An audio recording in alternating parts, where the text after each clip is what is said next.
Thich Nhat Hanh. Yeah. Thich Nhat Hanh is a gift from the universe.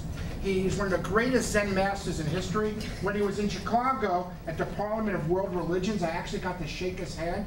It was magic. He's written 110 books. I've read 105.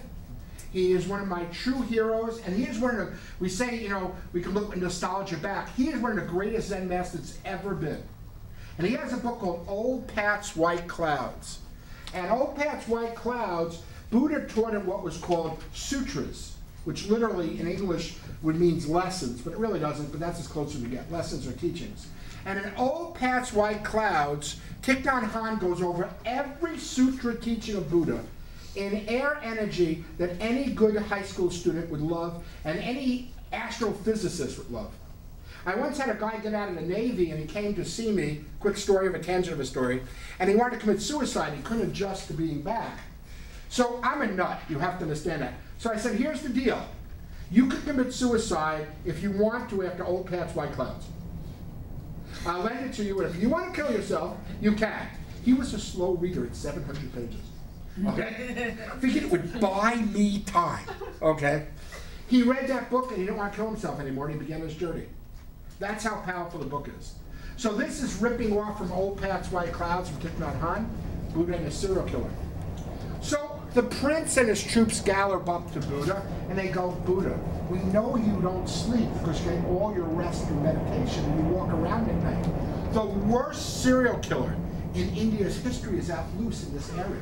He's killed over 40 people viciously. And we're really worried about what's going to happen to you. Please don't walk around at night. And Buddha said, thank you. And that night, of course, when everyone went to sleep, Buddha walked around. And when he was walking around, out of a tree jumped this guy with a huge scimitar. And he said to Buddha, give me everything you got and I'll kill you quickly. If you don't give me everything you got, I'll cut you 1,000 times, you'll die in pain. So Buddha goes, nice night, huh? And the circle goes, do you understand what I'm saying? You're dead. You can just decide. Do you want to die so slow you wish you weren't born? Or quickly? Give me everything you got. Buddha said, you know, all I got is these sandals and this robe, you know, and it's really a nice night. Serial killer said, you know, aren't you afraid? Don't you have any fear? And Buddha said, no, you know, it's really a nice night. I'm doing fine. How about you? You know? And Serial killer said, I have killed 38 people viciously. You know? Don't you hate me? Aren't you afraid of me? Buddha said, no. No, I feel sad for you. And the serial killer dropped the sword and he went to his knees and wept. And he told about being constantly beaten as a child and constantly abandoned and betrayed. And he said to Buddha, I don't deserve to live. I deserve to die. And Buddha said, that will serve no one. And the serial killer said, would you accept me as a monk? And Buddha said, yes. And they brought the guy back, and he went through the initiation of being a monk. And then the people of relatives he killed, and the prince and the army came and said, you know, he has to be hung for what he did. And Buddha said, he's now a monk and a follower of me. It serves nothing. He will be a man of peace. And in respect of Buddha, okay, they let this man live. Well, this man became Anatta. I don't pronounce it right. The third highest person in Buddhist history. And if it wasn't for this man, we wouldn't have the teachings of Buddha.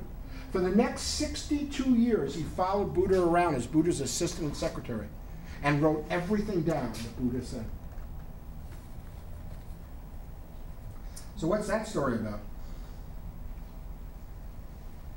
It's a rough one considering how we view justice.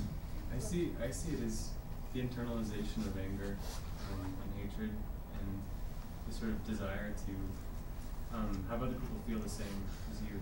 And I think it's about, you know, how our pain like is ours, but we try to make it other people's. Yeah, because you know, this doesn't make sense, but it's true. There's really not much difference between someone who's suicidal and someone who wants to kill someone else. There's really not much difference. You know, humbly I work with, you know, I do this in therapy and mentorship. There's not much difference to someone who's enraged and someone who's scared and anxious to death. One is taking it in, and one is taking it out. And it all gets down to that core of fear and pain and wounds and misery. And Buddha had nothing to be miserable or scared about. Okay. Continuing on, if we were on a retreat, I just want to show you, here would be a feedback form you'd have to use for yourself to take a look as you're writing your story and working on it. How's your beginning, middle, and end? Page 24. Use of characters. Now, I am a bookaholic, okay? I won't tell you, if I said I've read 8,000 to 10,000 books in my life, I'm not, am I lying? No. People know me? Let me tell you, you'd have to see my library, you know. I'm a bookaholic, I love books. I feel there's 3 ways that you can learn. One is from wise people, and unfortunately it's hard to find them in our culture, but I always look for them. The other is from books, and the other is from experience, whether it's art, part of art and life. So I always try to learn as much as I can from my experiences, as much as I can from great books, and especially when I was young, I went all over the country looking for wise people to teach me. And so at the bottom of page 24 are some amazing books. These are my Bibles. So when people say, do you read the Bible? I always say, yes, I have many of them. So these are mine. I'm not knocking anyone else's Bible. If your Bible is the Quran or the New Testament, Old Testament, gesund gesund, which means? What is it, like let it as it lies? Yeah, that's how it is. Gesund gesund. My kids know this, you don't. I say gesund gesund, and what are you supposed to say? Who said that? Oh, you know. Cheater. That's the way it is. That's the way it's going to be. Gesund gesund. Oh, that was pretty cool. Let's try it again. Gesund gesund. One of the things about mentoring would be people learn Yiddish. The greatest thing is that people see a bunch of goyim. What's goyim? Like Not Jews. non-Jews. It's great to see a bunch of goyim in Sedona on a vishkwas going around. This is just for Coptic. This is just so, I'm so vertummelt. It's just an amazing experience. So on the bottom of page 24, if you want to understand what is going on in the world, read Culture of Narcissism. Christopher Lask is one of my heroes. He was a professor forever at the University of Rochester in New York. He's a Marxist Freudian, if those names mean anything. But I've dedicated many things to him. His book, Culture of Narcissism, is unbelievable. His book, Minimal Self, is almost as good. There's Rumi. There's Rilke. Rumi Coleman Barks is the guy to get the translation of. Rilke, it's Robert Bly. Being and Vibration is by Joseph Beautiful Painted Arrow Real, who's very interesting. He's a medicine man and a Zen master. He's Kiowa, I have trouble with these words, and he's also a Zen master. It's a nice combination. So all his books are incredible, but Being and Vibration, Old Path, White Clouds, and one of my absolute teachers and heroes, even though I never met him, I've read, is Alan Watts. The Wisdom of Insecurity is amazing. If you want to see something great, the last 2 years, my Jungian nights have been about Alan Watts, the 12-hour programs I mentioned. Go on, what is it, YouTube? You know, go see some of the speeches of Alan Watts. You want to hear a storyteller? You want to see someone with wisdom? If you have some time, just go on Alan Watts, you know. Don't listen to his music, though. He has this weird band that plays the worst music ever known. He played at places in Berkeley called the Hungry Hippo and the Village Gate in New York. His music sucked, okay? But one of the wisest men, I feel, in the 20th century, wherever. Okay.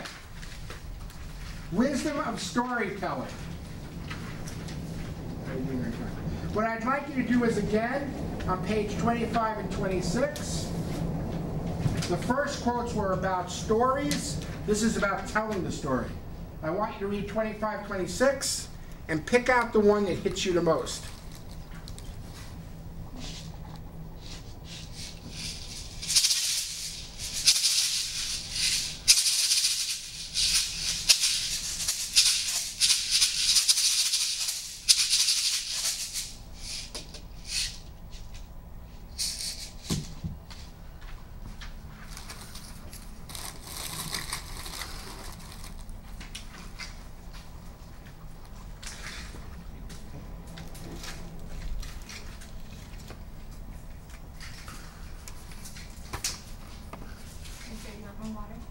Yeah, that'd be great.